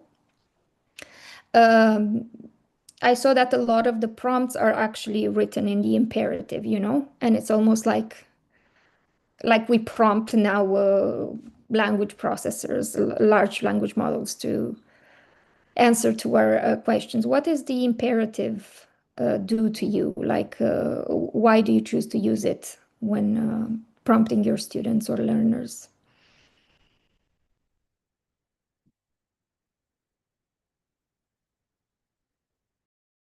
Imperative being also a way of a familiar way of being schooled, like do this, listen and repeat, and so on, all these like idiosyncrasies from school and so on. And you were asking me or Filipe? How do they work? No, how general? do they work for you in particular? And I have some questions for Filipe too. Okay, like I think I tried to explain it during my presentation. Like for me, they like, because of the poetical use and because of the multiple ways you can go, you can respond to the imperative. They don't become so oppressive anymore. And although still I think they are kind of important, and from Filipe's talk, I really like the work, the word accelerate. Maybe they are kind of important to do some acceleration. I don't know. Maybe Filipe later can relate to that. But actually, Georgiana, I wanted to comment on injuries, because when you started to explain the title, it really, really resonated with our project we did with elderly women and queer community. Last year I realized this project, Balsamic Garden, queer ecologies for elderly women from Mysłowice and Tychy, my hometown. And we had planned a really nice process during 6 meetings where we were having walks in the forest or by the lakes, where we had one botanist from botanical garden in Mikołów who was trying to explain biodiversity. We had the queer community who showed their archive. But on the 5th meeting, we really did the cutting of the head of the king, because we organized a picnic, like a literary salon, where a drag queen Duperella was and Patrick Roming. They prepared queer texts to read, and Patrick was reading parts from Ursula Le Guin or Asimov, but Duperella, she read the most radical, erotic, and also with some let's say, bad language, a queer poetry from Poland that was actually really aggressive, because the reality is aggressive in Poland for the queer communities. And the ladies were shocked, although I think without this element, it was one of our final something like that we wanted to include at the end of the whole process. I think this confrontation was super important, because without that we would be, I don't know, just maybe too soft. We needed this act to show reality, to show authenticity and true, and not really cuddle our participants. But still, it caused a lot of thoughts and reflections, because it was really like the cutting of the head. We didn't like the ladies, they didn't expect that, and but Yes, still, for our audience who's not living in Eastern Europe, introducing queer ecology as a topic for elderly people at a summer activity is going to shake some feathers. Like, it was very brave of you, so and just to needed. sum up, I said sometimes yes, it's kind of important to, although injury is a really big word, but it's really important to break something through to get the authenticity, and maybe confrontation is important. And when I asked the drag queen who was performing about the program, she said, like the elderly people shouldn't be treated otherwise or softer. They need to get the reality. So she just presented program as for, I don't know, her queer colleagues, or okay. So this this was the comment on the injuries. I think what I admire most also in both of you is the fact that you open up towards audiences that are not necessarily considered in in artistic endeavors of sorts. I like that. I mean, like Filipe mentioned, learning doesn't mean to be educated, and it shouldn't be, or philosophical learning is not doesn't have as necessary audience the philosophy student. It can have a community of nurses, high school children learning about sound mechanics. elderly women in Poland. You also worked, I know that you are doing valuable work at the academy with oncology patients as well. So I think that these are places that require philosophy the most, you know. It's where epiphanies, if you like, of philosophical quality happen, and not only in, you know, let's say philosophy amphitheaters with people who are equipped already. Of course, philosophy also requires some building blocks, but I feel like these workshops do construct those building blocks. Maybe you have another opinion on this, Filipe. And actually, I would like to turn to a point of yours. Filipe has been a student with the critical philosophy, like I mentioned, cohort. So, and he's on his blog, as well as from the triple ampersand.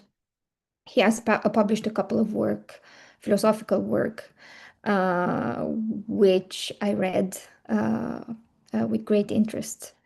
And before I checked, well, actually, we have a question from the chat, and it has priority. So let's open up for the audience. This is our only comment, so I will keep an eye on the chat and on YouTube. And if not, I'll return to my questions. So Carl wants to know, how would you situate the sort of exercises Agata makes in your thinking about pedagogy and education, perhaps specifically in relation to the concept of the human?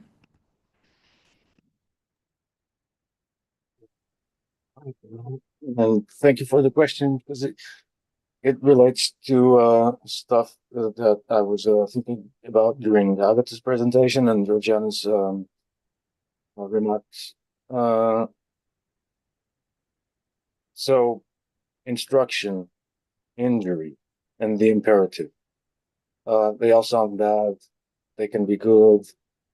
The thing is, it's very interesting to me because this pertains to something I want to explore in the future. The instruction or the affirmative, the imperative, versus the question, the interrogative mode. Last year, a new friend gifted me with a book compiling hundreds of scores involving walking, hundreds of musical scores involving the act of walking. And it's a beautiful book. There are beautiful scores, but all of them are in the imperative mode. There's not a single one making a question to the performer. And maybe this is because I'm a contrarian. That struck me, not as a deficiency, and not, of course, as a deficiency in your work, Agata, because I think this is the beginning of a very interesting thread that could be explored again. When we instruct, there is an imperative mode, and when we ask, apparently there is not. We are still mandating the interlocutor to reply to our question. In itself, the history of the interrogative mode is at the moment a mystery to me, but I would like to know, how did we Homo sapiens come up with this? I say something and you say something related to it in reply with some new information, which is very interesting. And of course, yes, imperatives are activators and questions are activators as well. Which of them accelerates, which, if they do both accelerate the contact or the transformation of intelligibilities into other intelligibilities, how do they do so? When a child is asked to do something more than told to do something, of course there is an injury. the animal is injured in a way. So far up until now, we gathered, so we know that if we tell some young person to do something, they will do it, and they will do it again. And because mimicry is a part of Homo sapiens behavior among other species. And so we're looking at possibly an emergence of the human from animality through the use, Georgiana was saying, of methodologically, surgically designed injury. So I remember it's all in the title of the seminar in the book, seminar by JP, From Blind Obedience to Normative Freedom. This is where we go from external discipline into possibly desirably the appropriation of the instruction and breaking the toys apart to find more stuff inside them and find out what instructions we want to impress upon our toys. I hope this was cogent. Yes, it was. Thank you, Felipe. Sorry, I would only add that. No, go ahead. Oh, I was just checking the chat. Again, I would like to invite the audience to leave their comments, questions. Carl says the question of grammar and the use of imperative is maybe a good entry here. Yeah, I wanted to say that. So my background is philology. I did a lot of morphology and grammar and shit. Oh, sorry. Yes, the imperative is formed differently and means different things across languages, especially languages that are not so close. Yeah, so it really depends upon context. It's context sensitive. So in some languages, the imperative has an implied, let us do this. It's an invitation. Like, let's write. Write, it means like, let us stay and do this, which is a lot what is happening in an instructional setting. Like, hey, we're here. Let us try this. Let us explore the physics of sound for 20 minutes. And then we're free. So we give ourselves some constraint. Yeah, I would say that the imperative doesn't have to be necessarily, a command. And let me check again the chat. No. I wanted to return to some of the points you made, Felipe. I mean, I have so many questions. You said plainly that. I'm sorry, can I just yes, complete my reply to Carl with a sentence? I would say that taking the human out of the Homo sapiens, out of the animal, I guess I've been trying to say in this context that it implies the solution of the imperative and an overtaking of the interrogative, I would say. With the caveats that Georgiana just inserted, of course, but it's a from Homo sapiens to human and its transformability. I think this this question of changing from from the imperative to the interrogative is crucial. I would try to bet on this. Thanks, thanks, Georgiana.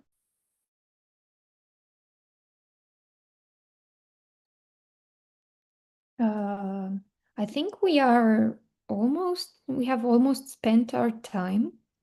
But I would like to extend our conversation 5 or 10 minutes more, if you don't mind, with your accord. Yeah, that's okay. And also perhaps some of our followers will muster the courage to send a question your way. Because yeah, like I said, I feel like your talk was so dense, and yeah, there are so many things that are intriguing. For example, you made a couple of points about this triad, so to speak. I made it into a triad: a materiality, context, and locality. In connection to hold on, because I really took a lot of notes. One of Reza Negarestani's claim, it was in connection with activating the artificial right, and it was somewhat connected to also the definition of his definition of consciousness. So, in connection to this context, locality, materiality, since you both spoke about activation, so some sort of assertive energy or assertoric energy that through these workshops or through, I don't know, let's say an idealized version of instructional settings, you instill in the learners, that they become incentivized to exercise their autonomy, authenticity in the Freire's way. And you was taking care of that initially. So, however, some parts of this, Felipe, or materiality and locality, are very sensitive to entropy or to entropic. You know, do you understand what I'm saying? A very very endangered to outside disruptors, not only of the instruction, the instructional moment, but from other forms of regimentation, instruction that don't have liberation or yeah, as their core goal.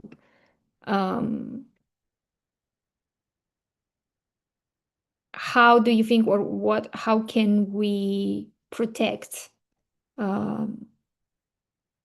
these, like, as much as we can? How can we put some mud in the wooden fence, that we are building fragilely, in a fragile way? I'm sorry if I'm too esoteric, poetic, or whatever. I think, no worries. I think I grasped it. Well,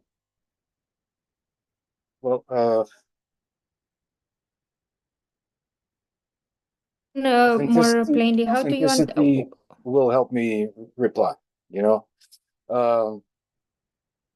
in these unorthodox learning settings I've been talking about, and not so unorthodox, in learning settings informed by strategies as designed by Vygotsky, for example. One great thing that unites both the universalist and the pluralist pedagogical frameworks. One thing is at the center of the table. History. Everyone brings their history, and their acquisition of a concept depends on their history. The pluralists and constructivists would have it that the concept is in germ inside the child, and they get to it in an almost magical manner. The thing is that in these settings, of course, the concept is not in German inside a person. It comes from usage at home, with family, with other kids outside the school, in customs, in their norms, uh, among their larger community, and so, for example, in a Portuguese-speaking school, when a teacher asks what is writes in the blackboard, the signs 2 plus 2 equal, and no, so this in an English-speaking school, and one of the students replies quatro in Portuguese. The teacher who speaks English has a lot of options. One of them is saying, "What is that?" or "That's wrong." But the thing is that quatro is four in quatro means the concept of four in Portuguese. So, what would be a chance to impose upon the child the notion that they do not know how to manage that the answer to that question? What would be a chance to materially impress upon the child that they are failing to master this? There is a dialogical opportunity, because of course in this thought experiment, the teacher is aware that the child has a Portuguese background. So it's a matter of spending a little more time to, what's the word? Unravel that four, that quattro stands for four, you know? So this isn't the instructor's commitments. It's really baseline. Things will take longer in order to avoid dominating strategies. So authenticity is, where is it in this? Is quattro authentic? Is four authentic? At best, and this is nice. Authenticity will be in the dialogical interaction and the enriching of the concept of the idea of four with the words four and quattro.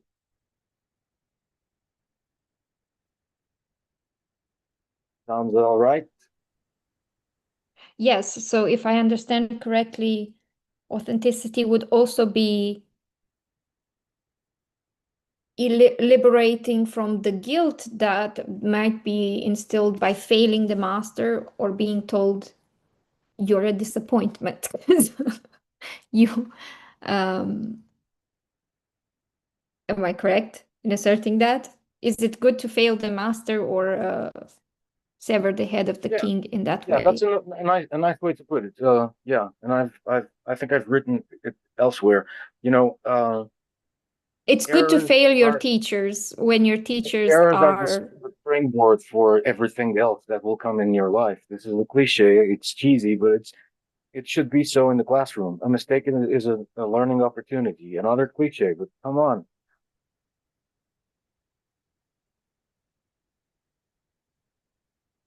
I would relate to that from the art therapeutic point of view, because I also discussed it with my boss, Jolanta Jastrząb, that in art therapeutic environment, you actually never can be disappointment for your teacher. Like, there is no way, because the environment is not judging you. Like, it's not saying your work is good or bad. Uh, it's just letting you share your reflection and your perspective, and it's always a good perspective. Like, it's always a perspective, and it's always a valuable perspective. And I like to also work with that, and try to plant this way of thinking from art therapy to other, of course, pedagogical and environments. I think it's really important to do everything you can do to to not be judgmental. I don't know if I responded to our conversation somehow. You are muted. I think you did. Oh, I think you did, and also sometimes it's I feel like in when we discuss when we prepare this seminar, we discussed your working methods, and things got also I mean, it encouraged in my case also some self-examination. I feel like also we have this tendency or that we need to fight towards telling people and telling ourselves our thoughts. So self-control can also manifest inwardly, what we want from them, what they are meant to. And if they work in the way we want them to, then, but not in the ways we want them to, then some sort of limbic reaction activates, and this is, of course, an understanding of intelligence as control, as, as self-control, as a fear of being wrong, or a fear to play, ultimately, a fear of silliness, and also a need to be in control, ultimately. Whereas students or our thoughts or even our creativity, our intellect, our thoughts sometimes go in the right direction in ways that we cannot comprehend, or ways that we didn't even know we want them to go. And if we don't accept that, it can work counterproductively, if you like. So I feel like this is something we need to traverse, to go through, in order to surpass, of sorts, to engage with what Filipe was mentioning with the learning to be inhuman, learning to self-instruct, if you like, to yeah.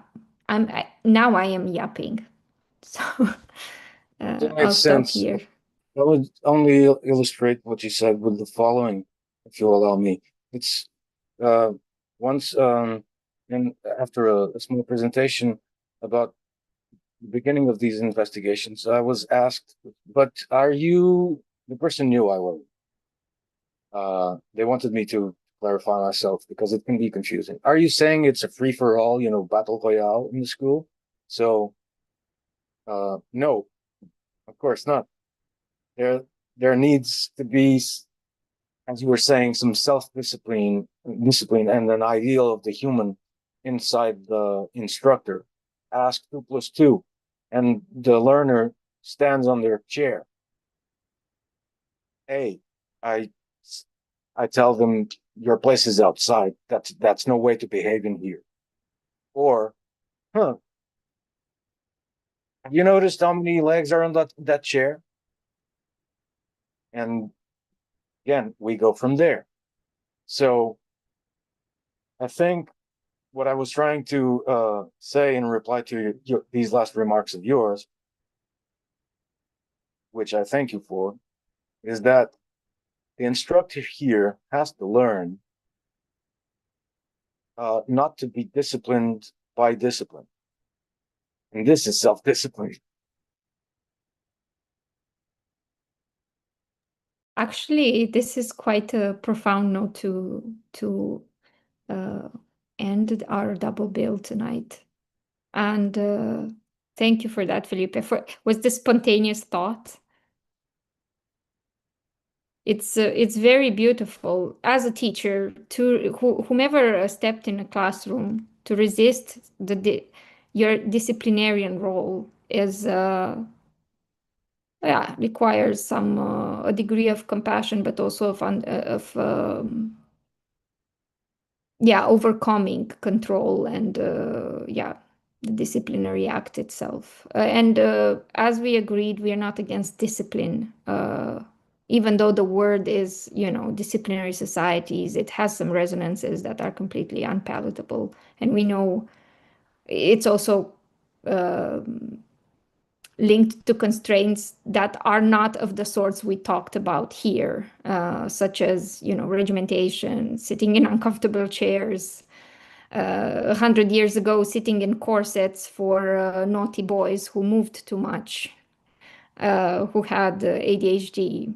So yeah, this kind of correctional furniture. Rather, we spoke mostly about, yeah, even milestones. We touched upon unschooling and unlearning, which are trends right now as well. And thankfully, but tragically, children who who grew up with, you know, parents who were experimental mothers and fathers and wanted to unschool them, meaning they didn't teach them to read or write at milestone ages, and now they have problems, or they've experimented a lot of problems later on in life, because, you know, there is a time to do, there are some milestones of rationality itself, you know. I mean, maybe okay, it's okay to not be good at reading and writing. I'm not sure if we as a world can accommodate this yet. So yeah, lots of ideas that went into this talk. So I thank you very much, both of you, for the time and seriousness with which you took this project. So yeah, unfortunately on my note and not on Filipe's wonderful note, I will say thank you, everyone. Be sure to check our researchers' links and works. Our conversation is on YouTube. And don't forget that the application for scholarships ends in August, on August 26th. So thank you and goodbye, everyone. Thank you, Georgiana. Thank you, Filipe. Thank you, everyone.